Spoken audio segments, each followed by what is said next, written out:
Merci, merci Olivia. Je dirais en un quart d'heure, c'est une excellente plaidoirie pour la recherche de terrain en droit et un renouveau des recherches interdisciplinaires.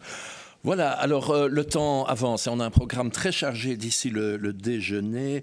Donc sans transition, je vais donner la parole à notre excellent collègue et ami Aymeric Nicolas pour le volet fiction, récit, au-delà du récit, avec Quentin Landais, mon voisin, qui va lui donner la réplique. Aymeric est docteur en droit privé de l'université d'Orléans et il enseigne à l'université de Picardie, Jules Verne. Jules Verne, tiens, c'est l'auteur de récits. Aymeric est l'auteur d'une thèse très remarquée qui a pour titre « Penser les flux normatifs », essai sur le droit fluide en 2018, et par ailleurs animateur de plusieurs recherches ayant débouché sur des ouvrages collectifs relatifs à une future théorie narrative du droit. Je pense à Barthes face à la norme, Deleuze face à la norme, et surtout en 2019, l'organisation d'un beau colloque à Amiens qui a donné lieu chez Mar et Martin à un livre vraiment novateur, prospectif dirais-je, qui a pour titre « Narration de la norme ». Aymeric, tu as la parole. Merci, cher François. Mille merci à Diane Bernard et à toute l'équipe organisatrice de ce colloque pour leur invitation. J'en suis vraiment très honoré et même un peu impressionné de prendre ainsi la parole devant une telle assistance et aux côtés de si éminents collègues. Alors, qu'est-ce qu'on peut dire d'un petit peu compréhensible et d'un petit peu nouveau en 20 minutes sur la thématique droit et littérature, sous la présidence de son plus éminent théoricien et praticien dans le monde francophone, je pense à François Host. Alors, sans trop abuser de la posture de l'imposteur, je dois avouer être bien incapable de vous livrer une synthèse actualisée et opérationnelle pour augmenter votre savoir de ce qui se fait au sein de ce désormais très riche et foisonnant courant qui est le droit et la littérature. Le propos de cette communication, c'est une synthèse d'un effort de théorisation et de pratique que je poursuis depuis plusieurs années pour opérer ce qu'on pourrait appeler un tournant narratif et subjectif dans l'écriture de la théorie du droit et des normes.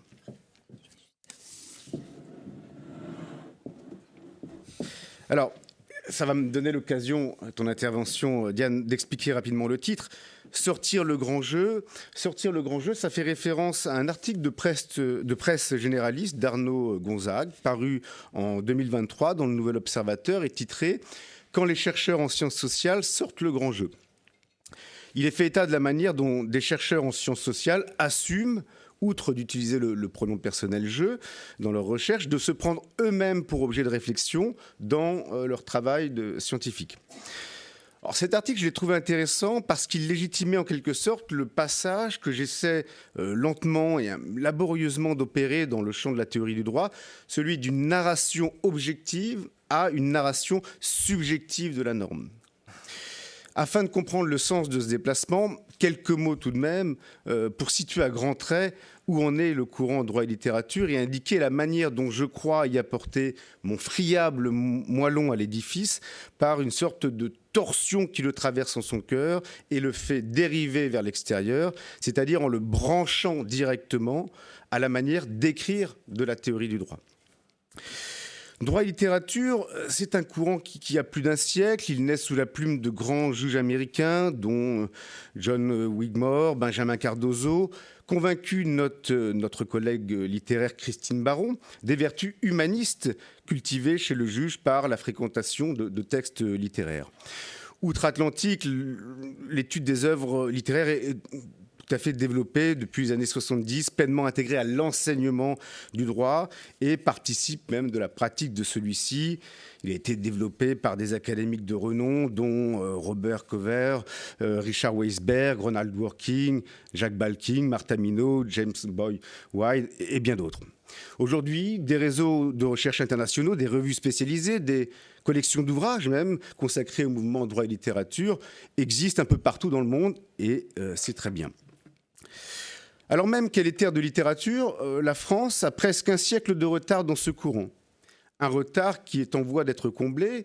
On pense par exemple aux travaux de Philippe Mallory dans les années 90 qui a commencé à lui donner ses lettres de noblesse. Et on est en Belgique aujourd'hui, à Bruxelles plus précisément. Et Bruxelles est aujourd'hui l'un des centres d'expérimentation théorico-pratique les plus avancés en ce domaine, grâce en grande partie au travail acharné de François Host. J'y reviendrai.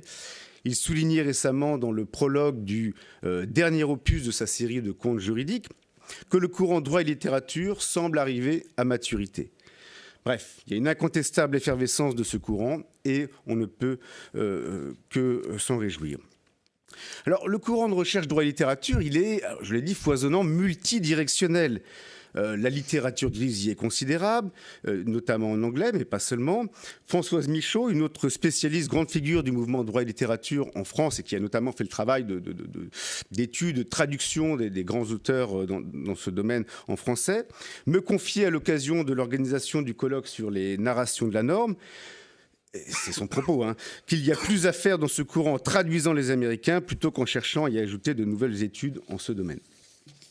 Alors, dans ce domaine, on peut tout aussi bien étudier la manière dont le droit est abordé dans les grandes œuvres littéraires, c'est le droit dans la littérature, montrer que le droit est indissociable du récit et des techniques narratives, à tous les stades de son élaboration, le droit comme littérature, identifier tant les macro-récits du droit, assimilables à des sortes de mythes modernes, montrant ainsi que le droit participe pleinement du grand tout culturel, pour reprendre l'expression de François Host, que étudier les micro-récits judiciaires, encore que pas si micro que cela, par exemple ceux de la CJUE, comme l'ont fait récemment à travers 3 volumes, Antoine Bayeux, Elsa Bernard, Sophie Jacot et Quentin Landem. On peut aussi s'intéresser à l'importance du droit comme matériau de choix dans la littérature, notamment le polar et les romans qui ont comme toile de fond les grandes questions sociétales. On parlera dans ce cas du droit comme matériau de la production romanesque. On peut analyser les représentations populaires et souvent déformées du droit à travers la littérature et les séries télévisées, du fait de la prédominance de la culture anglo-américaine dans ces œuvres. Et sous un angle plus technique, on peut, et plus traditionnel pour les juristes, bien évidemment, étudier l'expression romanesque face aux contraintes juridiques, le droit appliqué à la littérature, notamment le droit de la propriété littéraire et artistique.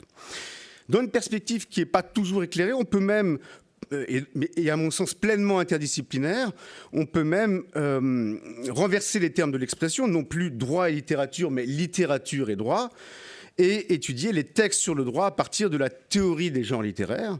Et enfin, soyons encore plus fous et plus ouverts, aborder la littérature comme un exercice de déconstruction des stéréotypes de la normativité juridique.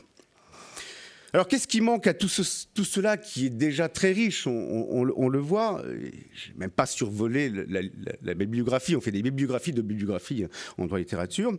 Il manquait, devrais-je dire, une pratique de la narration du droit et des normes par les acteurs du système juridique eux-mêmes.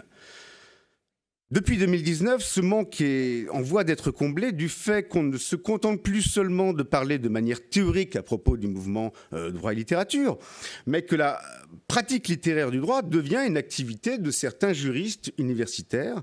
Cette pratique, François Host la nomme précisément jurisfiction. La jurisfiction consiste en la mobilisation de la fiction par des juristes avocats, des juristes, des avocats, des magistrats, des parlementaires, en vue d'étudier, de discuter, de modifier le droit qu'ils pratiquent. Dans sa série des contes juridiques, François Host met sous forme de récits des expériences d'acteurs du droit, campés dans leur détermination de vie bien concrète, un juge, un citoyen lambda, un administrateur, voire un animal, directement aux prises avec une norme ou un ensemble de normes ou de systèmes normatifs. La loi, le droit, il les compte et il le fait à partir d'une expérience pleinement vécue, subjective, même si, on le sait, par pudeur et par goût, il le fait le plus souvent en maniant avec merveille l'art de la litote. Donc on voit là apparaître le lien avec le sortir le grand jeu. À sa manière très élégante, François Host a sorti le grand jeu, en particulier dans son dernier opus de la série Le Congrès et autres contes juridiques, où il se dévoile tout particulièrement à travers plusieurs contes. La Cour, le terroriste et l'humanitaire, le dernier cours, et peut-être le plus touchant et selon moi le plus dévoilant, la dernière session d'examen qu'il donna avant de prendre son éméritat. Le passage de la théorie littéraire appliquée au droit à la pratique narrative du droit est, me semble-t-il, plus que bienvenue. Elle rejoint ce que font les autres sciences sociales, désormais au bord du récit, comme le titre le dossier du prochain numéro de la revue Enquête, auquel j'ai eu la chance de contribuer, pour donner le regard des juristes. Alors, force est toutefois de constater qu'hormis la sortie du bois de François Host et les expériences dans mon coin que j'essaie de mener à ma manière, la science juridique ne s'y est pas vraiment mise. Et cela est bien dommage parce qu'il me semble qu'il y a quand même une raison derrière phénoménologique, voire ontologique, qui pourrait justifier une telle approche. Les normes juridiques et extra-juridiques sont devenues notre condition ontologique. Je veux dire par là qu'on est désormais confronté d'abord de notre naissance à notre mort, dans les sociétés hypernormées dans lesquelles nous sommes, à des normes de toute nature et texture qui pleuvent en continu, viennent de partout et nous constituent. C'est notamment ma position philosophique que j'ai essayé de traduire via le concept perceptuel de flux normatif. Donc je plaide pour le besoin d'une incarnation de la théorie du droit et des normes. Je crois très insuffisant de faire de la théorie du droit, qui est donc mon champ de recherche, vous l'avez compris, en me contentant de cartographier les sources du droit, d'analyser la structure du système juridique, d'affûter les techniques de raisonnement juridique, d'étudier le rôle du juge dans l'interprétation de la création de la norme, de discuter le point de savoir si la norme est un acte de volonté ou d'interprétation ou de rechercher un introuvable fondement au droit. Tout cela est très intéressant, mais me semble insuffisant. Donc il me semble aujourd'hui opportun que les discours de théorie du droit prennent chair, s'incarnent. Et dans cette perspective, d'aborder le droit et la théorie du droit et des normes dans une approche de sciences sociales pour laquelle je milite, ça me paraît très intéressant, en particulier d'étudier nos rapports à la norme. Les moyens d'explorer nos rapports à la norme sont multiples. Certains ont été évoqués. J'en suis évidemment un des premiers adeptes, même si je ne suis pas expert. Il y a 3 moyens. Conceptuel, empirique et un mixte des deux que je nomme la narration subjective. La pratique conceptuelle, elle peut consister à interroger nos rapports à la norme à l'aide d'outils réflexifs. C'est ce qu'on a fait avec quelques collègues en co-construisant via des ateliers sur plusieurs années le concept de posture normative, sous la direction de mon collègue Cyril Synthèse, c'est paru chez Marais Martin en 2024. La posture normative, c'est donc un concept qui est conçu comme un outil de diagnostic de notre positionnement face à une ou des normes. Il s'agit d'interroger la position d'un individu face à une norme à travers une palette de postures allant du rejet radical au zèle normatif, ainsi que les motivations du porteur de la posture, notamment ses motivations psychologiques et les moyens dont il dispose pour essayer d'impacter la norme, d'agir sur la norme. La pratique empirique est un autre moyen, je ne vais pas la développer puisqu'elle a été très bien développée. Elle consiste à développer les approches d'ethnologie ou de sociologie juridique, inspiré aussi, aidé par la psychologie sociale, en s'intéressant, pour ce qui m'intéresse, donc les rapports à la norme, au degré, par exemple, de resserrement normatif d'une société pour expliquer le rapport plus ou moins conformiste aux normes d'une population donnée en fonction de facteurs notamment culturels. Je fais référence ici aux travaux de Guelfand et Ali en 2011. Alors tout ça est très utile, c'est assez difficile en France de faire de l'empirique, notamment quand on est juriste, en raison des problèmes de financement, de l'insuffisante articulation entre unités de recherche en sciences sociales et en droit. L'approche narrative peut être un mixte des deux et surtout elle peut permettre d'accentuer la dimension subjective, introspective et psychologique de cette étude de nos rapports à la norme, en l'accouplant notamment, c'est ce que j'essaie de faire, au concept de posture normative que je viens brièvement de présenter. L'approche narrative que je pratique depuis la parution de mon essai sur les flux normatifs en 2018 mêle dans une démarche de théorie ouverte du droit, je fais référence ici à un cadre épistémologique développé par Catherine Thibierge, un propos théorique, les apports des sciences sociales, un récit des événements de ma vie, laissant affleurer mon ressenti, mes émotions, ma perplexité face au monde, et qui est comme dit, pour moi, un monde peuplé de monades normatives qui, comme les phares des voitures sur autoroute, m'éblouissent. Alors, à ce stade de mon propos, je suis pas très loin de la fin, rassurez-vous, il me faut quand même préciser mon cadre théorique. Dire, il serait temps. C'est celui de la narration subjective, je l'ai évoqué. Ce cadre théorique, je l'emprunte à l'écrivain et critique littéraire et grand diariste Pierre Bergogneau. C'est un concept qu'il a développé presque dans toute son œuvre, et en particulier dans son essai « Le style comme expérience », paru aux éditions de l'Olivier en 2013. Pour le dire très vite, il ne s'agit pas seulement ni même nécessairement d'écrire à la première personne, mais que le narrateur qui raconte le récit ait vécu les événements dans ses entrailles, qu'il les ait effectivement éprouvés, selon la formule d'Edmond Husserl, qu'il reprend à longueur de livres, qui est un peu un de ses philosophes préférés. La narration subjective s'oppose à la narration objective, qui est celle dominée par qui domine les récits grecs d'Homère jusqu'à la Révolution qu'opère, selon lui, William Faulkner, et on pourrait ajouter sur le continent européen Marcel Proust. Autrement dit, la narration objective est celle dans laquelle le narrateur n'est pas personnellement concerné, affecté par les événements, tandis que la narration subjective est celle des acteurs eux-mêmes, aux prises avec les faits, je cite Bergogneau, écrivant pour ainsi dire dans le bruit et la fureur. Alors comment tout cela résonne dans le champ de la théorie du droit et des normes? Qu'est-ce qu'on peut en faire? Qu'est-ce que j'en fais? Tout d'abord, je dois préciser que cette pratique de narration subjective, je la considère comme une voie possible et un contrepoint, et non pas comme quelque chose qui exclut les autres approches, plus scientifiques, plus objectives, plus avec des distances, des filtres. Donc c'est une voie possible, un contrepoint, notamment au paradigme objectiviste de la théorie du droit. Il me semble qu'on parle beaucoup en théorie du droit de sujet de droit, de personne, un persona, le masque, mais finalement tout ça, ou de droit subjectif, tout ça me paraît une manière d'évacuer le sujet. Finalement, on ne parle pas du sujet. Pourquoi? Parce que la pensée juridique, notamment occidentale, est comme les caractères de la loi, et son problème d'homéomorphisme avec les caractères de la règle de droit, elle est abstraite, générale et impersonnelle, comme on enseigne aux étudiants de première année. Donc j'ai le sentiment que plus on parle du droit au prisme du sujet de droit, moins on parle du droit vécu par ses acteurs.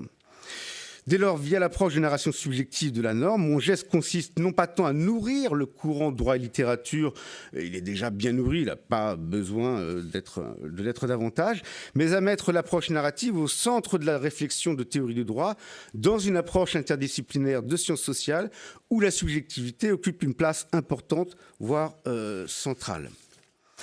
Alors, que vient faire tout cela, le grand jeu et l'approche droit et littérature? S'agit-il de faire du moi, de se raconter pour crever l'ennui dans une discipline, la théorie du droit, qui parfois est un peu asséchante et que seuls ne lisent les spécialistes de ce champ? Peut-être. Parlons-nous, comme me le dit une collègue et amie, du jeu avec une majuscule ou du petit jeu identifié au moi égotique? Est-il si sûr que le grand jeu s'écrive avec une majuscule et qu'il s'agisse d'un grand jeu? Les hindous, Ramesh, Ramana, Jung aussi en douteraient. Mais qu'importe. Pour écrire, personnellement, j'assume un anarchisme méthodologique à la Feyerabend, faire feu de tout bois pour une pensée du droit mouillé, et tout ce que mon cerveau et mes sens enregistrent au quotidien, ainsi que la poisseur de mes rêves incompréhensibles qui parfois me suivent toute la journée, peut me servir pour essayer de donner vie à cette théorie du droit et des normes dans les sociétés hypernormées, biosécuritaires et de contrôle. Donc, pour terminer, il s'agit en réalité de réaliser un saut paradigmatique consistant pour celui qui produit des discours de théorie du droit et ou de philosophie du droit, à nourrir la théorie de ses affects, de ses percepts, de ses émotions, de ses colères et des cris des gens dans leur vie minuscule. Je fais référence ici à Pierre Michon. Peut-être que dans l'interdisciplinaire, qui est au cœur du projet du siège, entre les disciplines, il y a place à la vie des gens et que la narration de cette vie pourrait être instructive pour nous comprendre face au golem normatif qu'en tant qu'humains, nous contribuons à créer. Merci de votre attention.